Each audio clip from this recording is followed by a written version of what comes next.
Jak znaleźć idealną lokalizację w Hiszpanii do zakupu nieruchomości? Czy to będzie mieszkanie, czy to będzie bungalow, szeregowiec, dom wolnostojący? Jak podejść do tego, żeby nasza lokalizacja spełniała wszystkie nasze wymagania i była idealna, jak najlepsza, nasza wymarzona? Opowiem, jakie hiszpańskie wybrzeża są dla nas do dyspozycji, czym się charakteryzują, czym się głównie różnią, jaką mają pogodę, jaką mają temperaturę wody, jak tam dolecieć. Nie można jednak pominąć czy nie docenić czegoś takiego jak wyjątkowe miejsce, w którym czujemy jakiś wyjątkowy przypływ energii czy przypływ mocy. Jeżeli znajdziemy się w tym miejscu, to od razu wiemy, że to jest miejsce, do którego będziemy chcieli wracać. Że to jest miejsce, które ma jakąś wyjątkową energię, nie wiem, piękno, coś, co nas w tym miejscu po prostu pociąga, zauroczyło nas w jakiś sposób. Ja mam takie miejsca. Jednym z tych miejsc jest właśnie ten klif, na którym w tej chwili stoję, a drugim miejscem to jest stary gaj oliwny, w którym już nie rosną oliwki. Rosną stare, potężne drzewa oliwne, ale tam się oliwek już nie zbiera, ale jest to miejsce wyjątkowo tajemnicze i przepiękne, a także dające cień. Często tam przychodzę pieszo, a także przyjeżdżam na rowerze. Jeżeli odnajdziecie takie miejsce, od razu będziecie wiedzieli, że to jest właśnie to miejsce, do którego będziecie chcieli wrócić. Są setki, no dobra, tysiące miejsc na świecie, które warto zobaczyć, warto odwiedzić, bo są ciekawe z różnych powodów, ale jeżeli macie miejsce, do którego chętnie wracacie, to po jakimś czasie okaże się, że właśnie tu czujecie się najlepiej, że to jest miejsce dla was. Jeżeli uda wam się takie miejsce znaleźć, właśnie taką lokalizację, gdzie na przykład nieopodal jest takie miejsce mocy, nazwijmy to umownie, to będziecie zadowoleni z wyboru waszej nieruchomości. Będziecie do niej często wracać, będziecie chcieli tutaj po prostu mieszkać i przebywać. Natomiast jeżeli kupujecie nie patrząc na to, co jest w okolicy, to po jakimś czasie może się okazać, że no właściwie nie bardzo chcecie tu przyjeżdżać, tak? Że właściwie interesuje was już jakby coś innego. Przy czym oczywiście to wyjątkowe miejsce, no nazwijmy to tak zwane miejsce mocy, miejsce energii, ono jest w danym momencie czasu waszego życia. To się wszystko może oczywiście zmienić. Zresztą krajobraz się może zmienić. Mogą powstać jakieś zabudowania, które zburzą już to piękno, które było wcześniej. Wasze życie się może zmienić. Może już będziecie chcieli mieć inne miejsca, tak? Więc to jest oczywiście, no powiedzmy, że może to nie być na całe życie. To może być na jakiś czas, na jakiś okres waszego życia. Ale warto takie miejsce sobie znaleźć. Warto też ten element wziąć pod uwagę, ale wróćmy do rzeczywistości i popatrzmy, jakie faktycznie realne rzeczy mają wpływ na wybór lokalizacji, na to, że dana lokalizacja jest na przykład atrakcyjna. Nauczymy się znajdować takie miejsca, gdzie się łączy na przykład ta tajemnicza moc z funkcjonalnością, z wygodą, a w ten czas będziemy absolutnie zadowoleni ze swojego wyboru. Wybrzeże Hiszpanii jest bardzo długie. To ponad 5000 km, a samego Morza Śródziemnego to jest około 4000 km. Jest tutaj mnóstwo wybrzeży. Od północy Costa Brava, potem mamy Costa Dorada, potem mamy Costa Blanca, Costa Calida, Costa Almeria i na południu Costa Tropical, Costa del Sol i już na wybrzeżu atlantyckim Costa de la Luz. Które z tych wybrzeży jest najlepsze? Które wybrać? Pominijmy wyspy, czyli Wyspy Kanaryjskie i Baleary, bo one zasługują na osobną opowieść. Zajmijmy się tylko Półwyspem Iberyjskim, czyli Hiszpanią kontynentalną. Tak naprawdę mamy można powiedzieć 4 główne lotniska, na których lądujemy, latając z Polski. To jest Barcelona i Girona i one obsługują, można powiedzieć, Costa Brava i Costa Dorada. Na południe mamy Alicante i tutaj to lotnisko służy nam do lądowania w okolicach Costa Blanca i Costa Calida. No i wreszcie mamy Malaga i to lotnisko obsługuje, można powiedzieć, Costa del Sol. Czyli z tych wcześniej wymienionych wybrzeży hiszpańskich tak naprawdę pozostaje do naszej dyspozycji Costa Brava, Costa Dorada, czyli okolice Barcelony, okolice Alicante, czyli Costa Blanca, Costa Calida. Pomijamy okolice Almerii, czyli Costa Almeria, Costa Tropical, ze względu na to, że tam dosyć trudno jednak dolecieć i dojechać. No i pozostaje nam Malaga, czyli Costa del Sol. Na tych więc wybrzeżach się skupimy. W skrócie można powiedzieć BAM. Barcelona, Alicante, Malaga. Te trzy główne lotniska obsługują loty z Polski. A jak to wygląda od strony naszych lotnisk? Warszawa i to zarówno Okęcie, jak i Modlin obsługują Barcelonę, Alicante i Malagę. Podobnie Kraków, Gdańsk.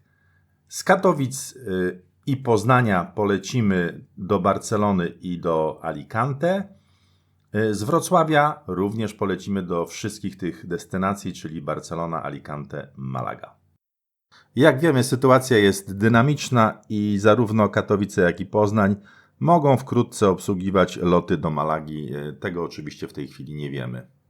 Porównując te wybrzeża, musimy przede wszystkim zwrócić uwagę na liczbę dni słonecznych w roku. I tutaj na Costa Brava mamy 200-220 dni słonecznych w roku. Costa Blanca to już jest powyżej 280, prawie 300. No i wreszcie Costa del Sol, czyli wybrzeże Słońca, ponad 300, a nawet 320 dni słonecznych w roku. Jeżeli chodzi o temperaturę wody, na przykład w sierpniu, to Costa Brava 23-24 stopnie, Costa Blanca najcieplejsza, powyżej 26-27 i Costa del Sol, tutaj mamy już wpływ Atlantyku, 24-25 stopni. Musimy powiedzieć o tych wybrzeżach, ponieważ one jednak się zasadniczo różnią. Costa Brava, czyli tak zwane dzikie wybrzeże, to są głównie malownicze klify, zatoki, spokojniejsze, bardziej neutralne otoczenie. Jest mnóstwo pięknych widoków, roślinność to głównie lasy sosnowe. I jest to dosyć drogie wybrzeże. Ono jest droższe niż Costa Blanca. Costa Blanca z kolei szerokie, piaszczyste plaże.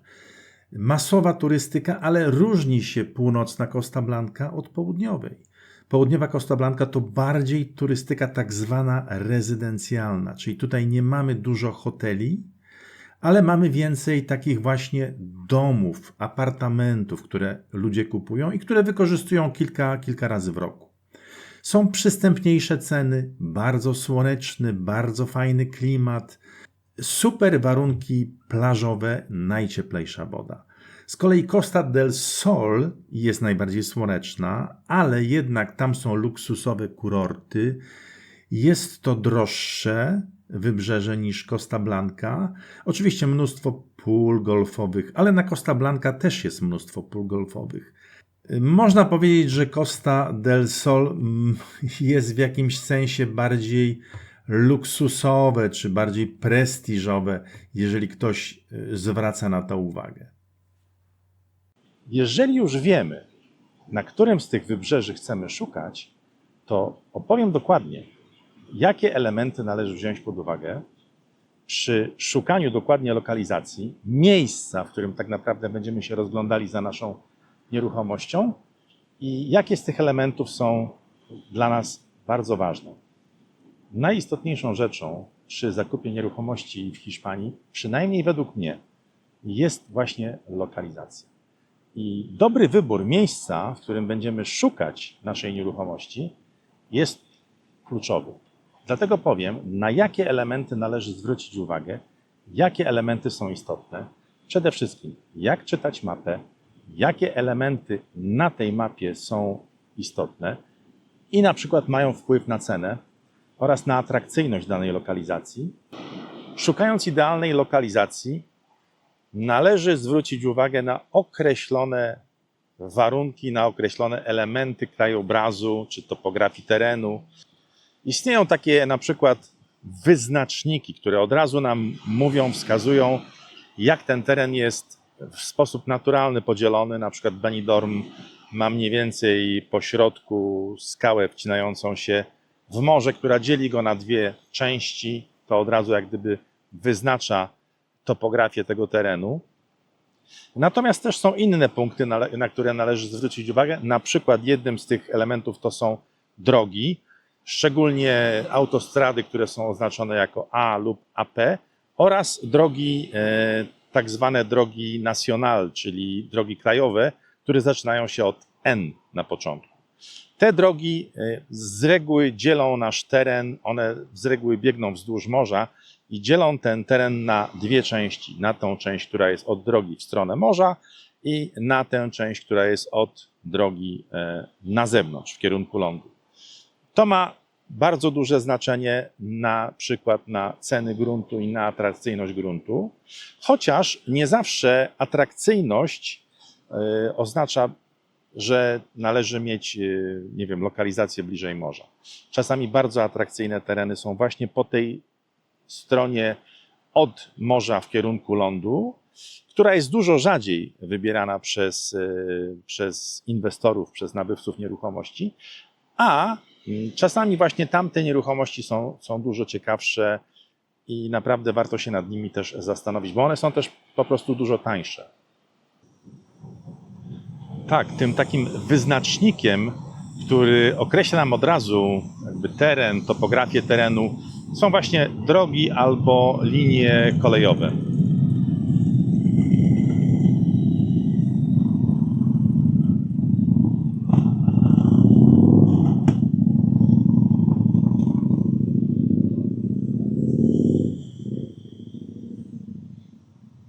Opowiem o tym na przykładzie miejscowości Torrevieja i najbliższych okolic miejscowości Torrevieja, które dobrze znam. Tu jest taka sytuacja, że mamy drogę krajową N332, która dzieli nam ten teren od razu na jakby dwie części. A tak naprawdę możemy tutaj wyróżnić 4 jakby strefy urbanizacyjne. Strefa pierwsza to jest właśnie od drogi w kierunku morza i ona jest najdroższa.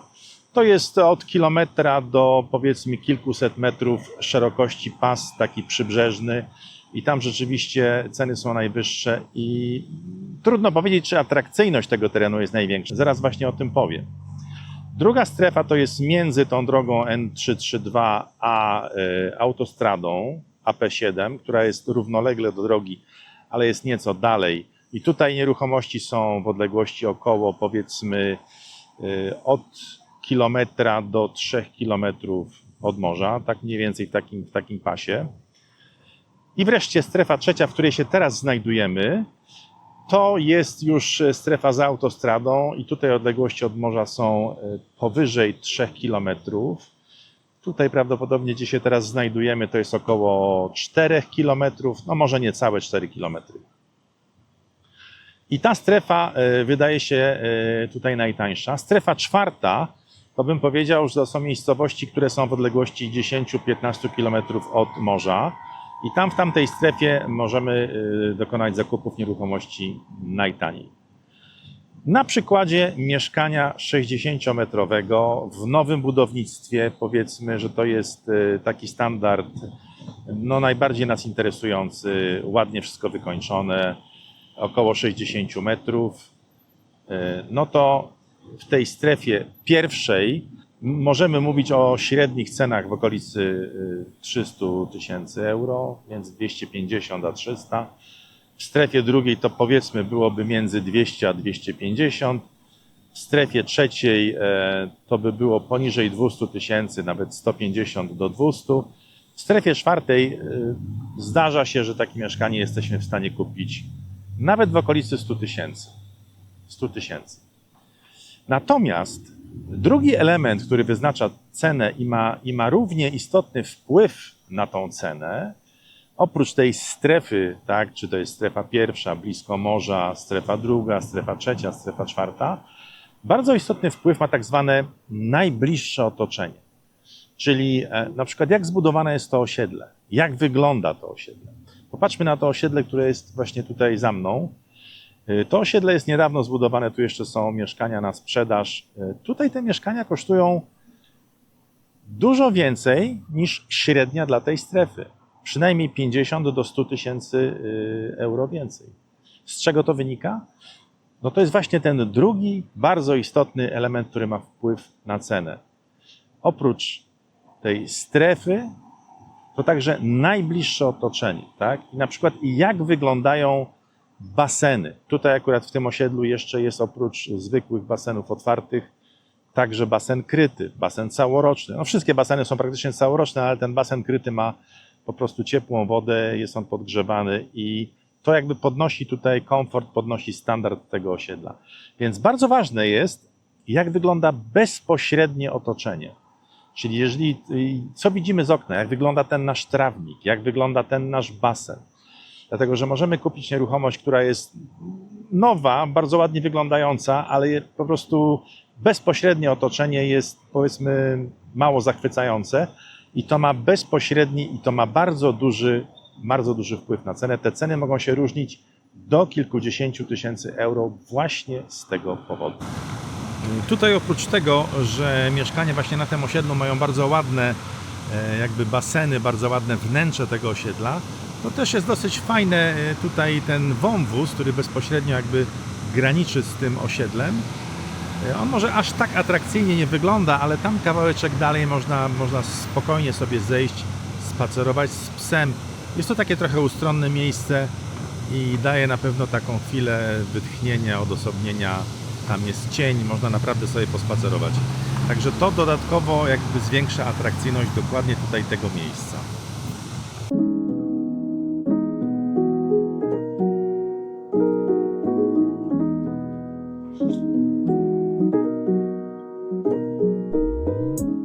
Teraz jesteśmy jakby w pierwszej strefie, czyli tej najdroższej, ale na samym jej krańcu, tutaj niedaleko przebiega droga. I to jest nowe osiedle, na którym ceny za takie 60-metrowe to jest około, za takie 60-metrowe mieszkanie to jest około 200 tysięcy euro. Natomiast są tutaj dużo mniej atrakcyjne też lokalizacje, na przykład blok, który jest przy samej dosłownie drodze i tam można kupić mieszkanie już w granicach 100 tysięcy, takie 60-metrowe. Natomiast atrakcyjność tego terenu zwiększa się bardzo, jeżeli pójdziemy tam już kilkaset metrów w tamtą stronę. Tutaj stąd do samego brzegu morza mamy około, powiedzmy, kilometra.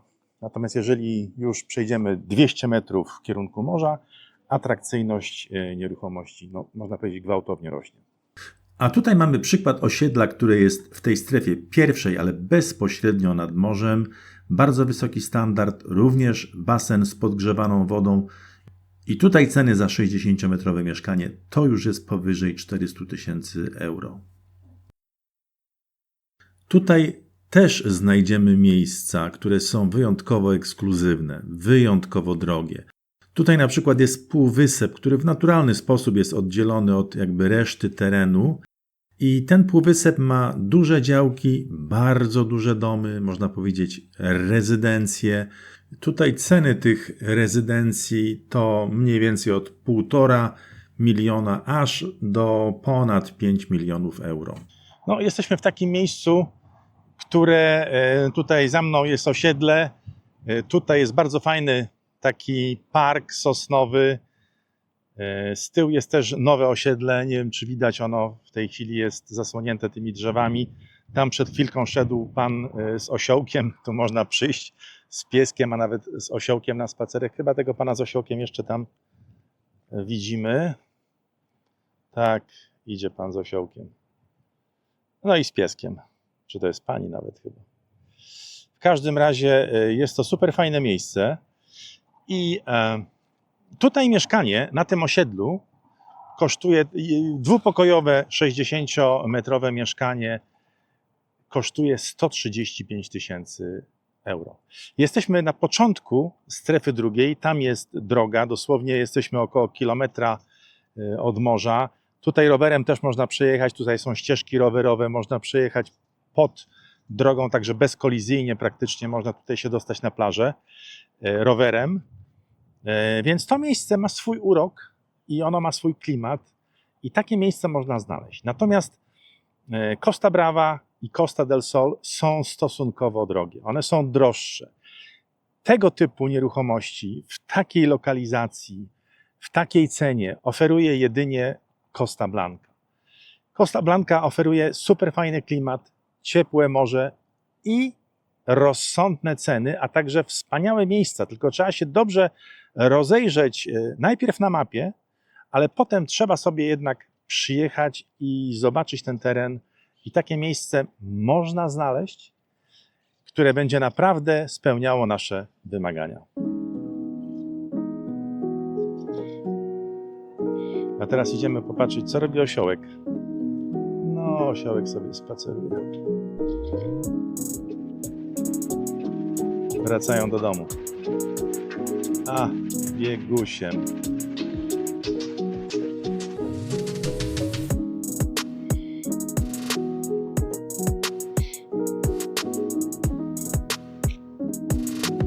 Tutaj też ludzie przyjeżdżają kamperami i spędzają zimę kamperami. To jest taki specyficzny typ ludzi, którzy, można powiedzieć, całe życie spędzają w kamperach, a zimą jeżdżą po całej Europie. Przepraszam, latem jeżdżą po całej Europie, a na zimę przylatują tutaj. Oczywiście nie tylko ja lubię to miejsce. Październikowe słońce jest bardzo mocne jeszcze i można naprawdę się tutaj opalać. Są ludzie, którzy przychodzą tutaj od rana i praktycznie spędzają cały dzień. A tutaj nie ma tłoku,